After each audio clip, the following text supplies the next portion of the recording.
예, 하나님의 말씀 창세기 37장 29절부터 마지막 절까지 제가 먼저 봉독을 해드리겠습니다. 예, 하나님의 말씀 창세기 27장 29절부터입니다.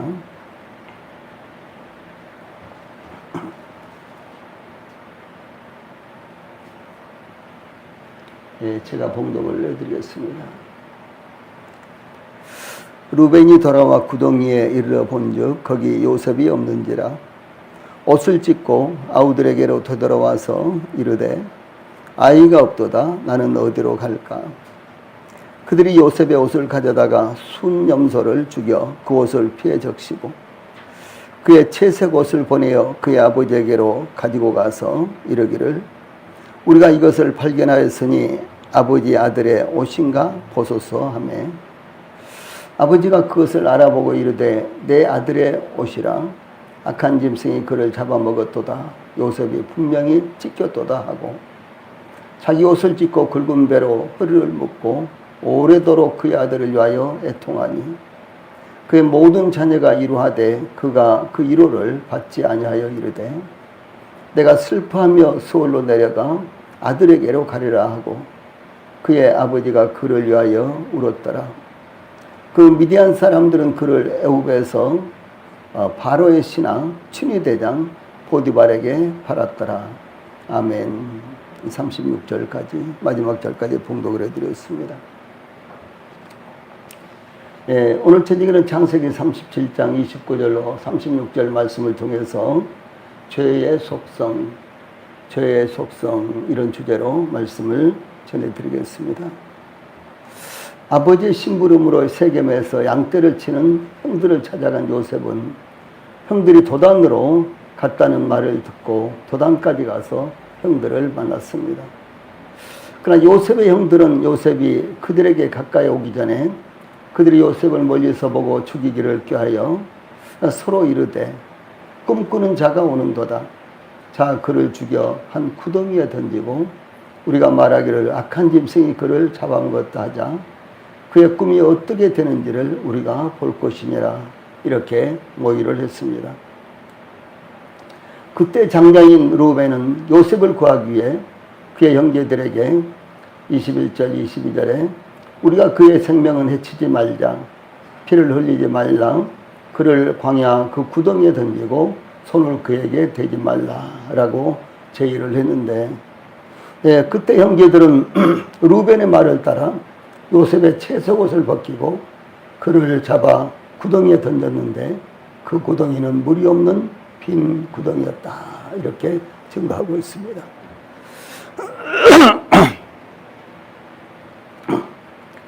예, 목소리가 괜찮았는데 갑자기 안 좋네요. 예, 요셉의 형들은 요셉을 구덩이에 던지고 그 곁에서 음식을 먹고 있었는데 마침 이스마엘 상인들이 낙타들의 향품과 유향과 몰약을 싣고 애굽으로 내려가는 길에 그들 곁을 지나가고 있었습니다. 예, 그때 유다가 그의 형제들에게 26절 27절 보면 우리가 우리 동생을 죽이고 그의 피를 덮어둔들 무엇이 유익할까? 자 그를 이스마엘 사람들에게 팔고 그에게 우리 손을 대지 말자. 그는 우리의 동생이요 우리의 혈육이니라. 이렇게 하자 형제들이 모두 다 동의를 했습니다.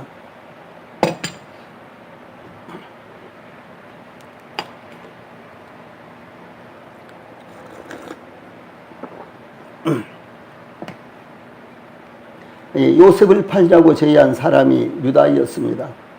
아이러니하게도 우리 주님 예수님을 은 30에 팔았던 사람도 유다였던 것을 우리가 성경에서 볼 수가 있죠. 요셉의 형들은 요셉을 구덩이에서 끌어올려 살려달라고 애원하며 몸부림치는 것을 내면하고 이스마엘 상인들에게 은 20을 받고 팔았는데 그 상인들은 요셉을 데리고 애굽으로 내려갔습니다. 예, 오늘 우리가 상고하기를 원하는 본문은 요셉을 죽이려다가 팔아버린 요셉의 형제들이 그 사후 처리를 어떻게 하는지 살펴볼 수 있는 대목입니다. 우리는 이와 같은 상황을 통해서 죄의 속성이 어떻게 나타나며 인간의 거짓됨이 얼마나 극악한가를 볼 수 있게 되며 하나님께서 이 사건을 통해서 어떤 일을 준비하고 계신지 상고하게 될 것입니다. 특별히 이 본문에는 죄가 어떤 속성을 가지고 있는가 이런 내용이 아주 깊이 나타나고 있습니다. 제일 먼저 29절로 30절 말씀 루벤이 몸부림치는 이런 내용이 나타나고 있습니다. 29절에 루벤이 돌아와서 구덩이에 이르러 본즉 거기 요셉이 없는지라 그랬죠. 요셉이 이스마엘 상인들에게 팔려갈 때 루벤은 그 현장에 없었던 것으로 보이는데 아마도 양떼를 돌보기 위해서 잠시 다녀왔던 것으로 보입니다. 루벤은 낯선 사람들이 즉 이스마엘 상인들이 이 양떼 곁으로 지나갈 때 양들을 지키기 위해서 양떼들에게로 갔던 것으로 보입니다.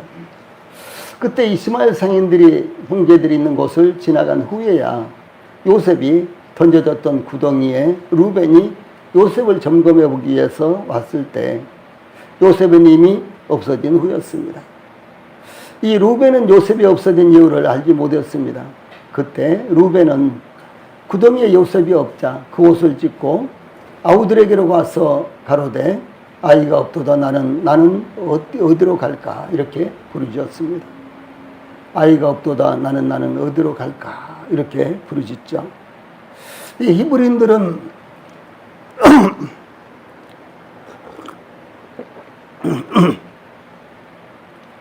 큰 슬픔이나 괴로움 또는 통회하는 마음이 있을 때 입고 있는 옷을 찢거나 머리에 채나 티끌을 날리며 뒤집어 썼습니다. 야곱은 요셉이 짐승에게 잡혀 먹혔다고 생각하고 자기 옷을 찢고 굵은 배로 허리를 묶고 오랫동안 애통했습니다. 이 가나안 땅을 정탐한 이스라엘의 정탐꾼들 중에 여호수아와 갈렙은 우리가 곧 올라가서 그 땅을 취하자 능히 이기리라 이렇게 말하자 10명의 정탐꾼들은 민수기 13장 31절 보면 우리가 능히 올라가서 그 백성을 치지 못하리라 그들은 우리보다 강하니라 라고 이스라엘 자손 앞에서 그 정탐한 땅을 악평했는데 그 다음에 32절 33절에 보면 우리가 두루 다니며 정탐한 땅은 그 원주민을 삼키는 땅이요 거기서 본 모든 백성은 신장이 장대한 자들이며 거기서 네피림 후손인 아낙 자손의 거인들을 보았나니 우리는 스스로 보기에도 메뚜기 같으니 그들이 우리를 보기에도 그와 같았을 것이라 이렇게 이제 말했습니다. 이 정탐꾼들의 가나안 땅에 대한 부정적인 말을 듣자 백성들은 소리를 높여 부르짖으며 밤새도록 통곡했는데 모세와 아론을 원망하며 지휘관 한 사람을 새로 세우고 애굽으로 돌아가자 이렇게 선동을 했습니다. 그때 여호수아와 갈렙이 자기들의 옷을 찢으며 반박했습니다. 그런가 하면 또 사무엘하에 보면은 다윗의 아들 암논이 그의 배다른 누이 다말을 꿰어서 범했을 때 다말이 죄를 자기의 머리에 덮어쓰고 그의 채석옷을 찢고 손을 머리 위에 얹고 가서 크게 울부짖으니라. 사무엘하 13장 19절에 이렇게 묘사하고 있습니다. 지금 말씀드리는 것은 이제 구약시대에 특별히 히브리인들은 어떤 큰 슬픔이나 어떤 재앙을 만났을 때 그 옷을 찢고 티끌을 혹은 채를 머리에 뒤집어 쓰고 이렇게 또 날리며 통곡한다든가 이와 같이 하는 것이 이 마음의 괴로움, 통해하는 마음을 표현하는 이와 같은 것이었습니다. 루벤은 또한 그 형제들에게 아이가 없도다 나는 어디로 갈까 30절 말씀이죠. 이렇게 울부짖었습니다. 루벤의 울부짖음은 요셉을 어디로 가서 찾을까? 요셉이 없어진 것을 아버지 야곱에게 어떻게 설명할까? 라고 하는 안타까움으로부터 온 것이었습니다. 루벤은 그의 계획이 수포로 돌아가자 당혹감과 죄책감으로 어쩔 바를 모르는 마대응으로서의 괴로운 심정을 고백한 것입니다. 죽이지 말고 구덩이에 던지자. 그래서 이제 나중에 형들이 떠나면 요셉을 구덩이에 이끌어내서 아버지에게 보내려고 루벤은 이렇게 생각을 했는데 아이가 사라져 버리니까 그 아이가 그러니까 요셉이 없어져 버리니까 아이가 없도다 나는 어디로 갈까 이렇게 하면서 애통해 한 것을 볼 수가 있습니다. 그러나 요셉의 형제들은 마치 남의 일처럼 모르는 척하면서 이 자기들과는 관계가 없는 일들처럼 시치미를 떼고 그의 맏형인 루벤에게 이야기를 안 하고 있었던 것으로 보입니다. 특히 루벤은 요셉을 꿈꾸는 자라거나 요셉이라고 이름을 부르지 않고 아이라고 부르므로 아이, 요셉에 대한 사랑을 갖고 있는 것이 나타나고 있습니다. 아마도 루벤은 요셉이 아버지 야곱의 사랑을 독차지함으로 형제들로부터 미움과 시기의 대상이 되고 있지만 요셉이 어린 나이에 어머니 라헬을 잃고 자라는 것을 보면서 안타까운 마음을 갖고 있었던 것으로 이렇게 보입니다.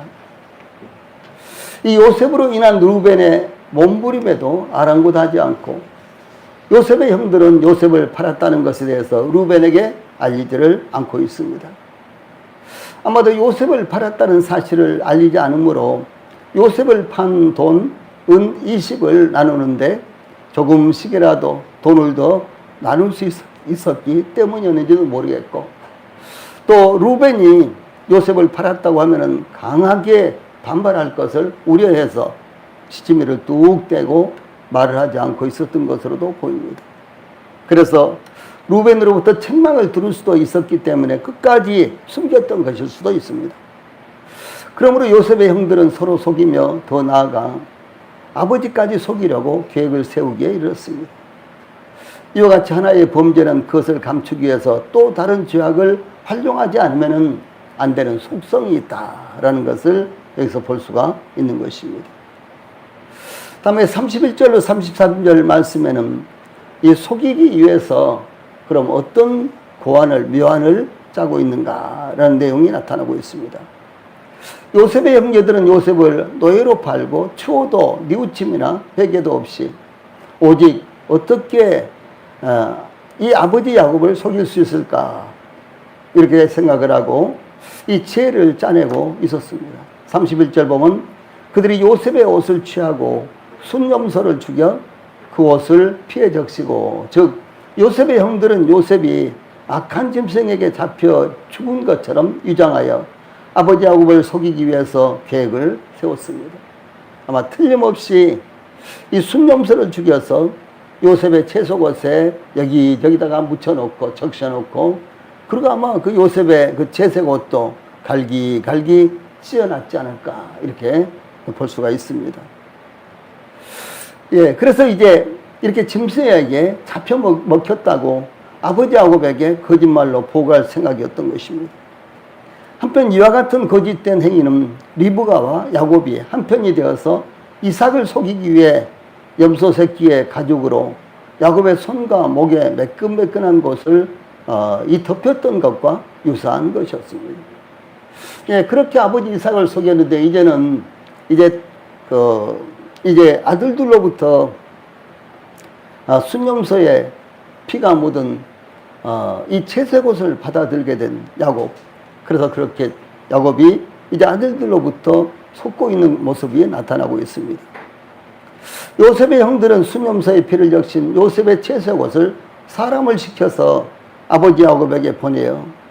32절 전반부에 그의 채색옷을 버려 그의 아버지에게로 가지고 가서 이런 말씀이 나오죠.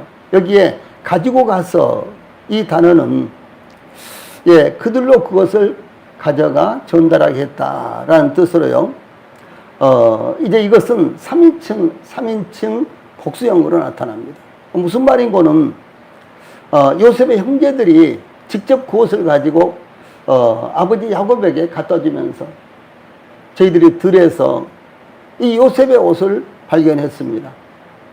아마도 문제가 일어난 것 같습니다. 이렇게 말한 것이 아니라 다른 사람을 시켜서 아버지 야곱에게 갖다 주고 그리고 저희들은 그 상황을 보고 뒤에 따라가서 아마 이렇게 아버지를 위로하고 이런 장면이 나타나는데 아주 교묘하게 아버지를 속이려고 이렇게 지금 지혜를 구하고 있다라고 하는 것입니다.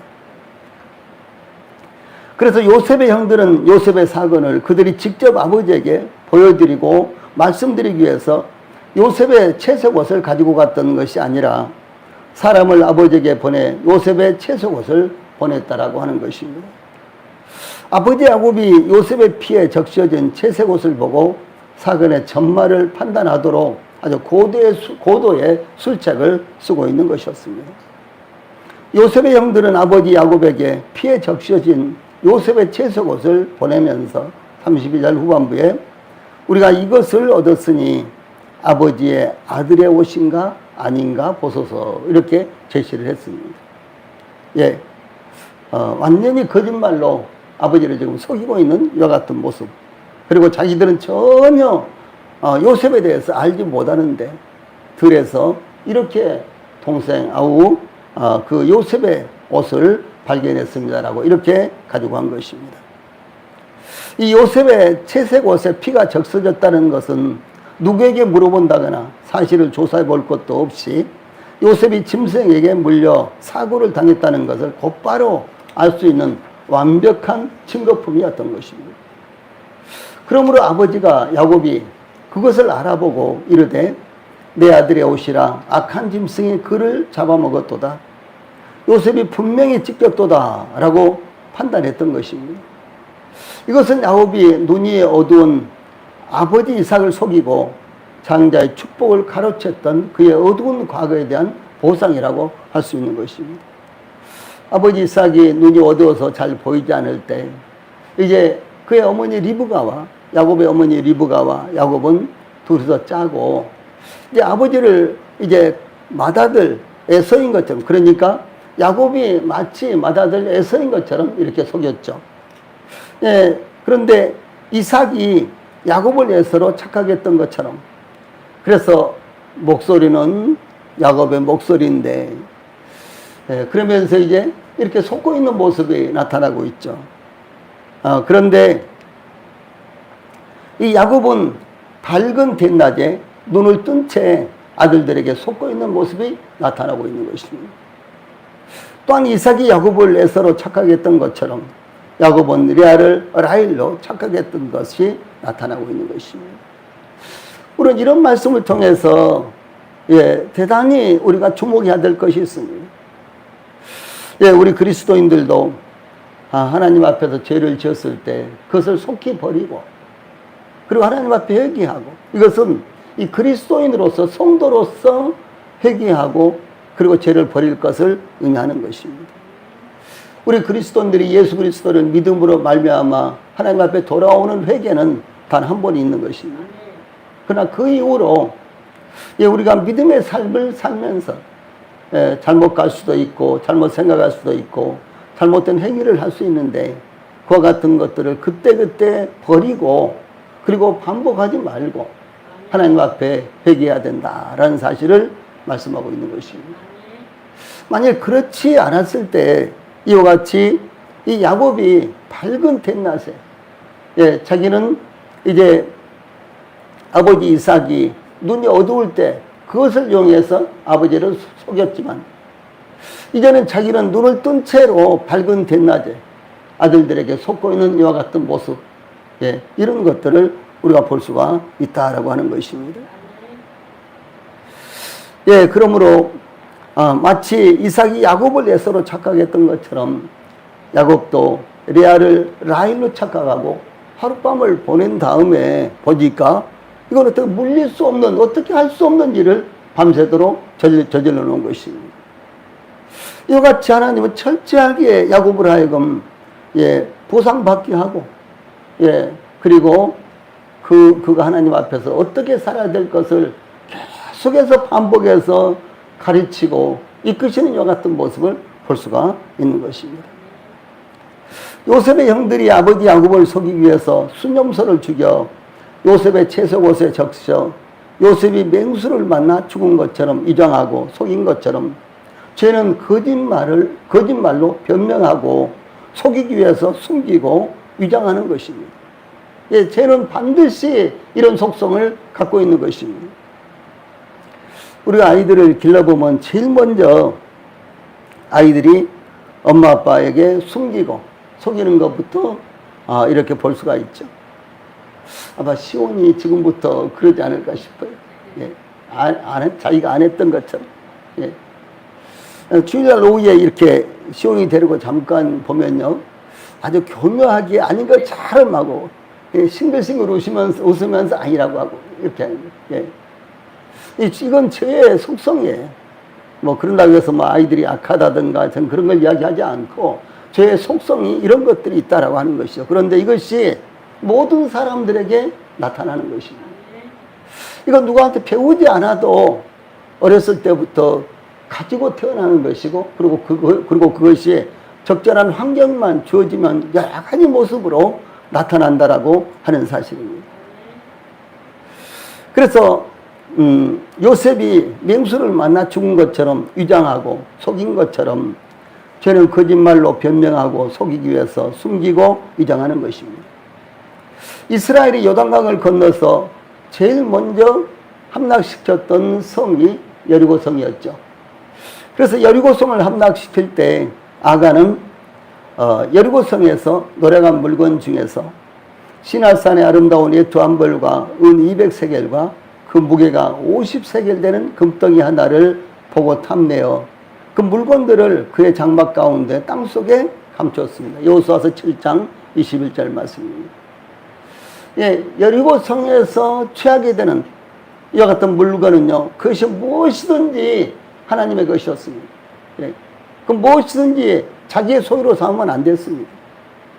예, 그래서 사람은 다 죽이도록 하고 짐승들도 다 죽이도록 하고, 근데 그 대신 뭐 보석이라든가 금문 이런 세푸치 등 이런 것들은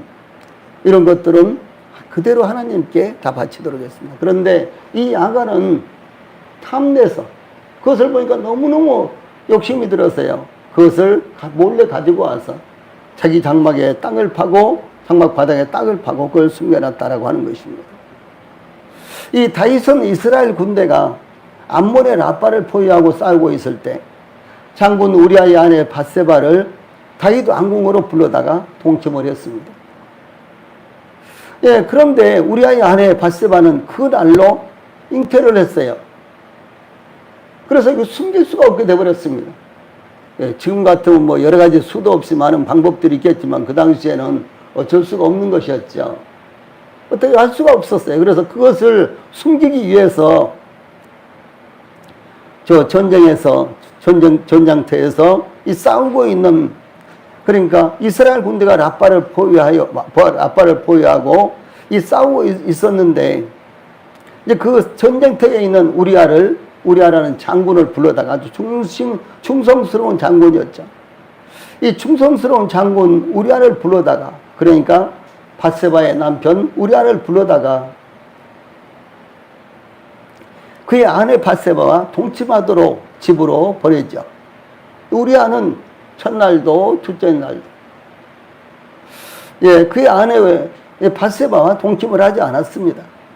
그래서 우리아는 언약궤와 이스라엘과 유다가 야영 중에 있고 내 주 요압과 내 왕의 부하들이 바깥들에 짐치고 있거늘 내가 어찌 내 집으로 가서 먹고 마시고 내 처와 같이 자리이까. 사무엘하 11장 11절 말씀입니다. 그러면서 집으로 들어가지 않았어요. 그래서 다윗은 어떻게 할 수가 없었습니다. 그렇게 감쪽같이 우리아를 속이고 숨기려고 했지만 할 수가 없었어요. 그러자 다윗은 우리아를 전장으로 보내서 죽게 하는 이와 같은 죄를 범하죠. 그래서 이와 같이 죄는 변명하고 숨기려는 특성을 갖고 있는 것입니다. 아담과 하와는 하나님께서 금하신 실과를 따먹은 후 자신들이 벗은 줄을 알게 되자 무화과 나무 잎을 엮어 치마를 만들어 그들의 수치를 덮으려고 시도를 했습니다. 그런데 그때 마침 하나님께서 동산에 거니시는 소리가 들리자 아담과 하와는 동산 나무 사이에 숨었죠. 창세기 3장 9절에 보면 그때 하나님께서 내가 어디 있느냐 이렇게 부르셨어요. 그러자 아담은 내가 동산에서 하나님의 소리를 듣고 내가 벗었으므로 두려워하여 숨었나이다 이렇게 대답합니다. 사실상 이 아담과 하와는 자기들이 벗은 줄을 알고 무화과나무 잎을 엮어서 치마를 만들어 입었는데, 그런데 하나님 앞에서는 이것이 죄를 가리는 수단이 되지 못했다는 사실이죠. 하나님의 소를 듣고 우리가 벗은 줄을 알고 나무 사이에 숨었습니다라고 이렇게 대답을 한 것입니다.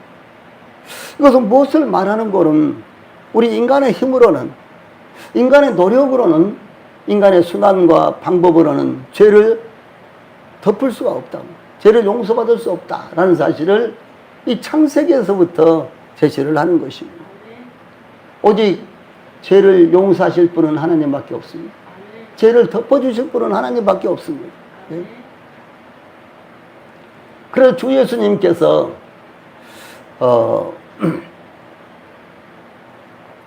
중풍병자를 지붕을 뚫고 중풍병자를 달아내린 사람들, 그 사람들에게, 그 중풍병자에게 주 예수님께서 이렇게 말씀하시죠. 내 자를 들고 걸어가라. 이렇게 하지 않고, 당연히 그렇게 할 줄 알았는데 내 죄 사함을 받았느니라 그랬어요. 그러니까 그 위에 있던 사람들이 이것은 신성모독이다. 어떻게 이 사람이 자기 죄를 사할 수가 있단 말이냐. 죄를 사는 것은 하나님의 고유 권한인데 어떻게 이 사람이 죄를 살 수 있느냐. 이렇게 하면서 신성모독이라고 이렇게 비난했습니다. 그때 예수님께서 내 자를 들고 걸어가라 하는 말과 내 죄 사함을 받았느니라 하는 말 중에 어느 것이 더 쉽겠느냐 이렇게 물어봤어요. 예, 우리는 내 죄 사함을 받았느니라, 이것이 훨씬 쉽지, 우리 이렇게 생각하죠. 그런데 이스라엘 사람들로서는, 유대인들로서는요, 내 죄 사함을 받았느니라, 이것은요 하나님만 하실 수 있는 고유 권한이기 때문에 인간으로서는 전혀 불가능한 일이었다는 사실이죠. 그런데 예수님은 그 말씀을 먼저 하신 거예요. 네, 참 놀라운 일입니다.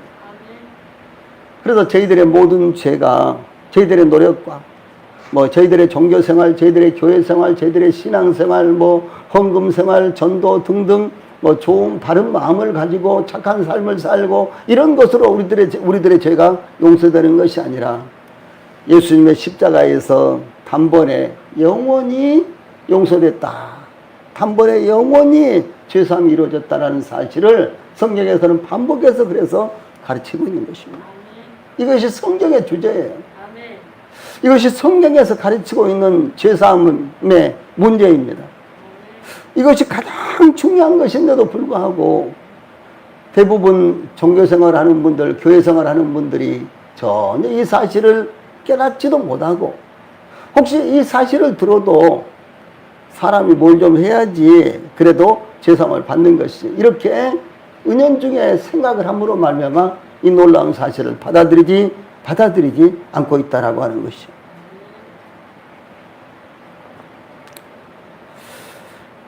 예, 그래서 이제 여기 아담과 하와가 내가 동산에서 하나님의 소리를 듣고 내가 벗었으므로 두려워하여 숨었나이다, 이렇게 대답했습니다.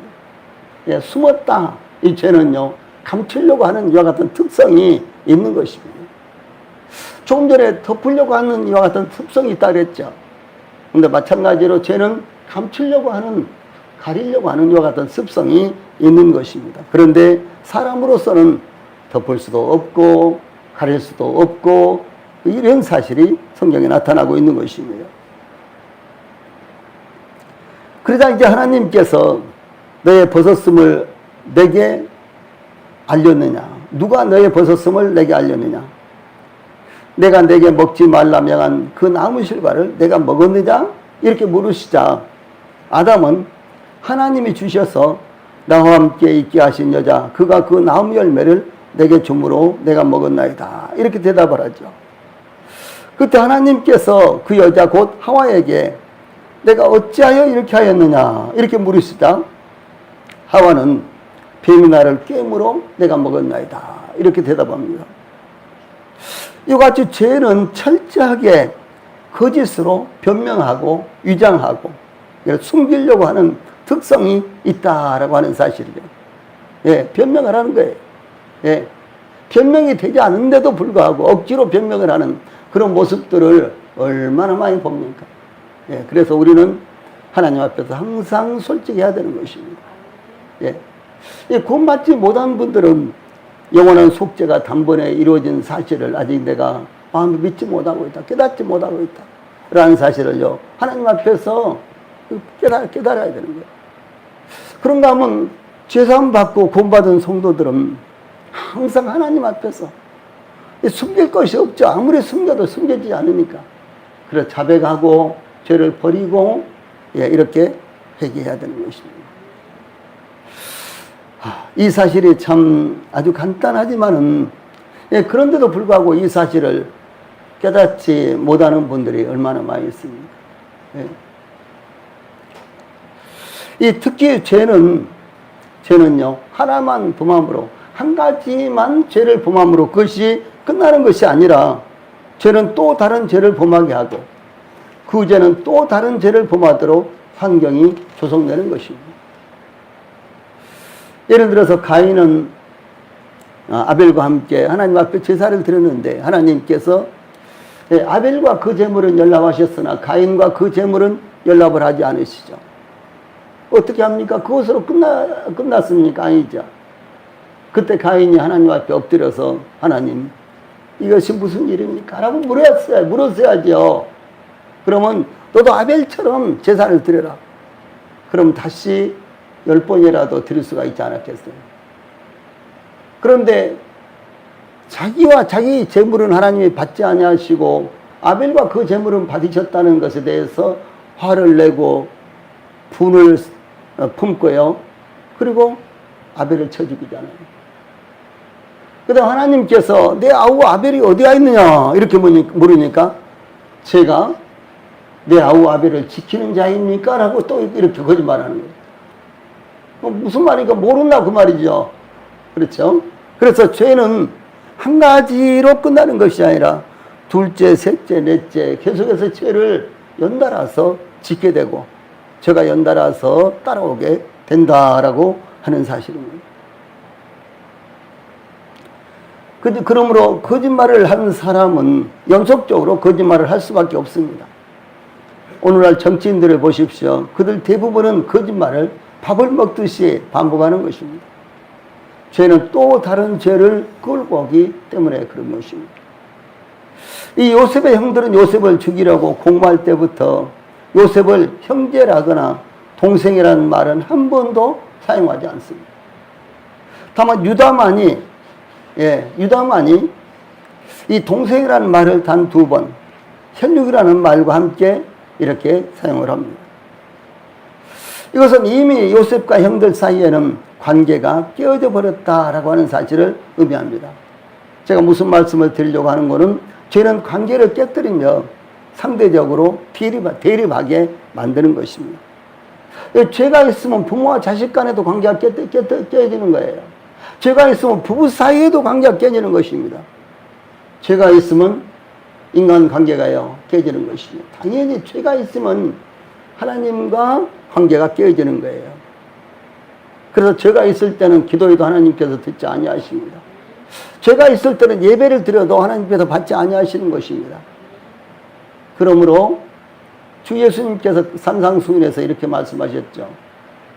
형제에게 사과할 일이 있으면은 예물을 제단에다 갖다 놓고 예배를 드리려고 하다가도 그것이 생각나면 먼저 형제에게 가서 사과를 하고 와서 제물을 하나님 앞에 드려라. 예.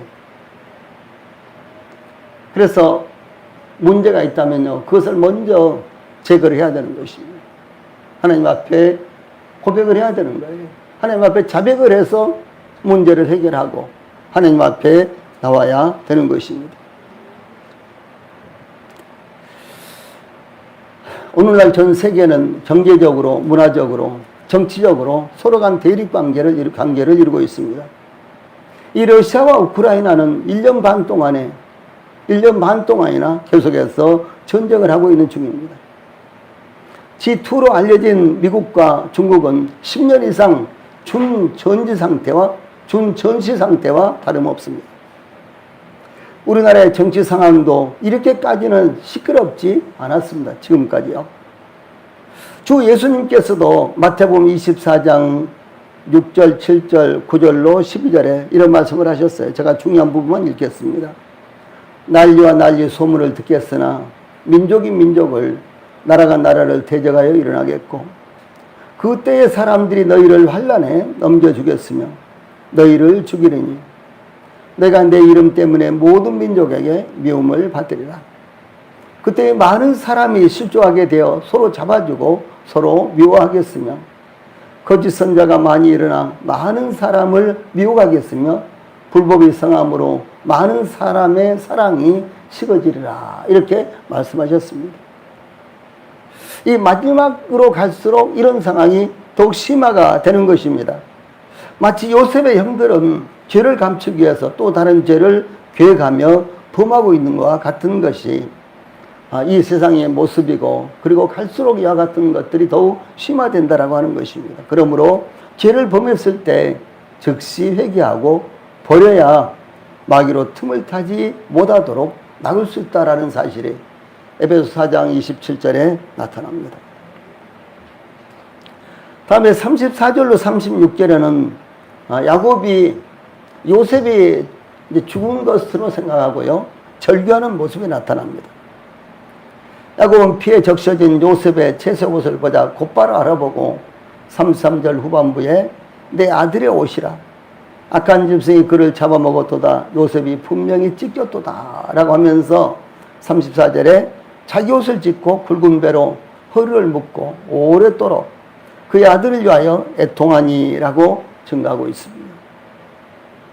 야곱이 이와 같이 요셉의 죽음을 오랫동안 슬퍼하며 비통해 하는 것은 사랑했던 아내 라헬이 죽은 지 얼마 되지 않아 또 다시 가장 사랑하는 아들을 잃었기 때문이었습니다.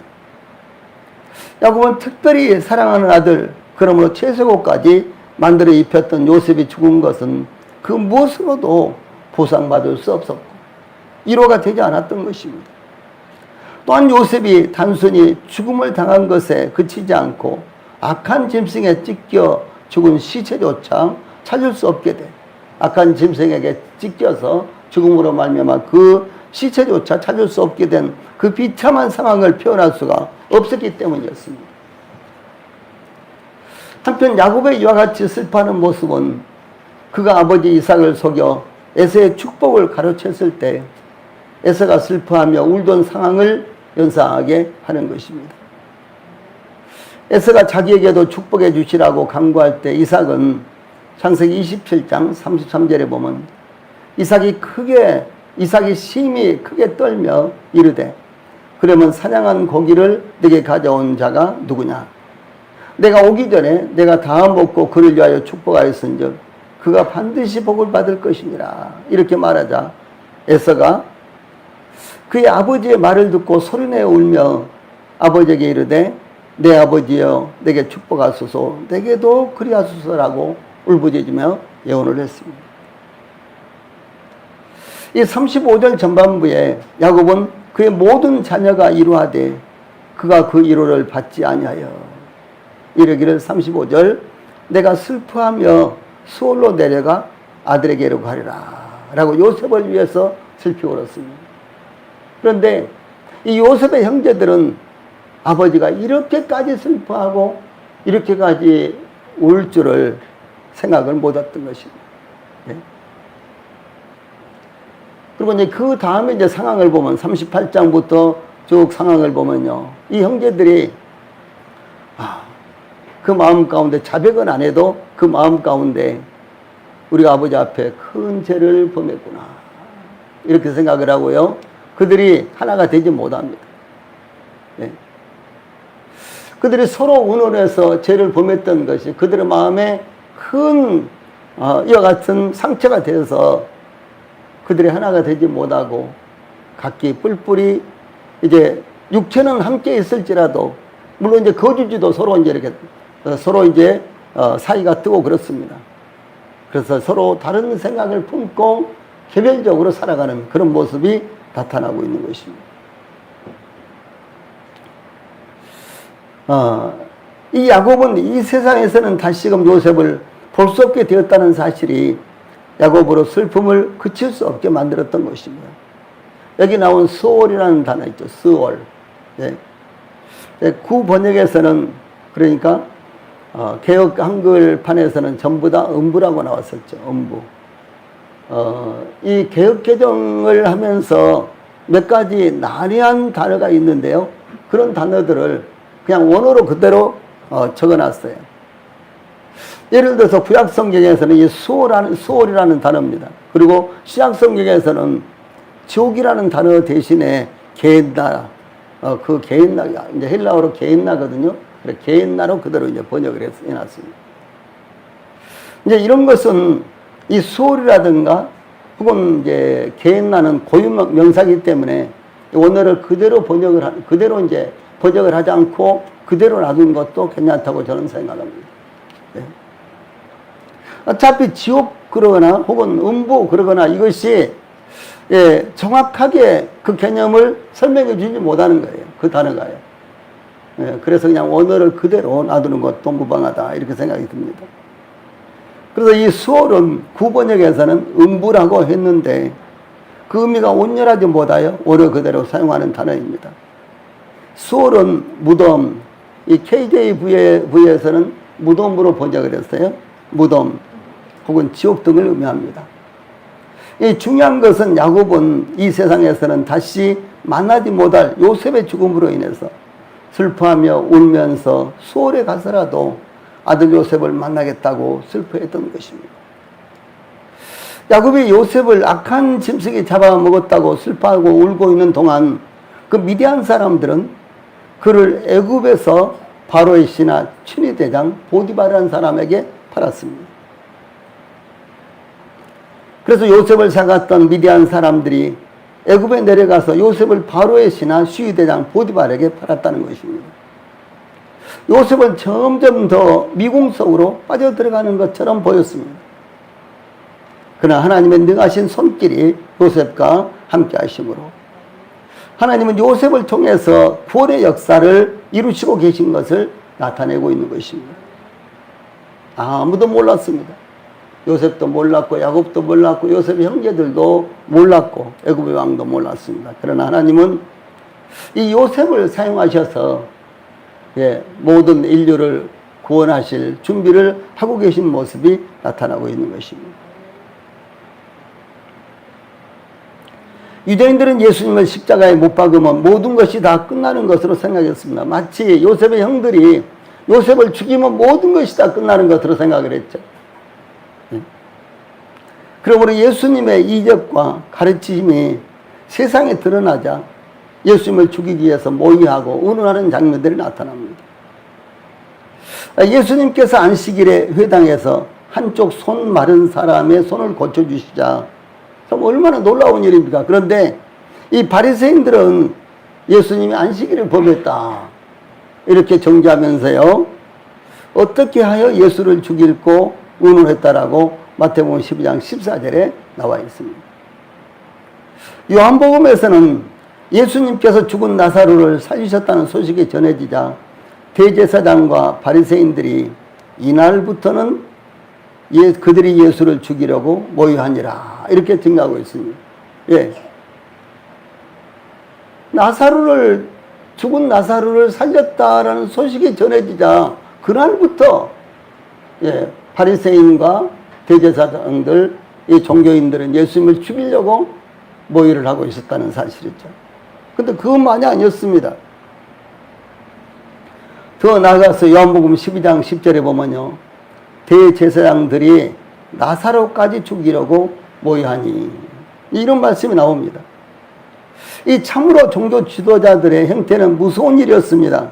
다시 말해서 복음을 깨닫지 못한 사람들의 행태, 이 복음을 알지 못한 사람들의 행태,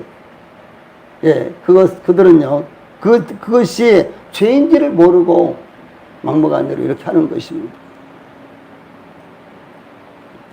로마 총독 빌라도가 예수님에게서 죄를 찾지 못하였을 뿐만 아니라 시기심으로 예수님을 끌고 온 것을 알고 풀어주려고 하자 마태복음 27장 20절, 마가복음 15장 11절에는요. 대제사장들과 장로들이 무리를 권하여 바라바를 달라 하게 하고 예수를 죽이자 하게 하였더니, 그러니까 군중들을 선동해서 예수님을 죽여달라고 이렇게 요구하겠다라고 하는 것입니다. 예수님은 이와 같이 종교 지도자들의 선동과 요구에 의해서 십자가에 처형됐지만 하나님께서는 그 일을 통해서 인류 구속을 이루고 계셨던 것을 볼 수 있습니다. 이와 마찬가지로 요셉은 형들의 미움을 받아 돌아올 수 없는 애굽으로 팔려갔지만 하나님께서는 그 일을 통해 야곱 족속의 구원과 구속을 준비하고 계셨던 것입니다. 예, 그러므로 하나님께서는 교회와 성도들의 고난을 통해 교회와 성도들이 미처 생각지 못하는 놀라운 일을 예배하고 계신다라는 사실을 우리 성도들이 잊지 않기를 바랍니다. 기도하시겠습니다.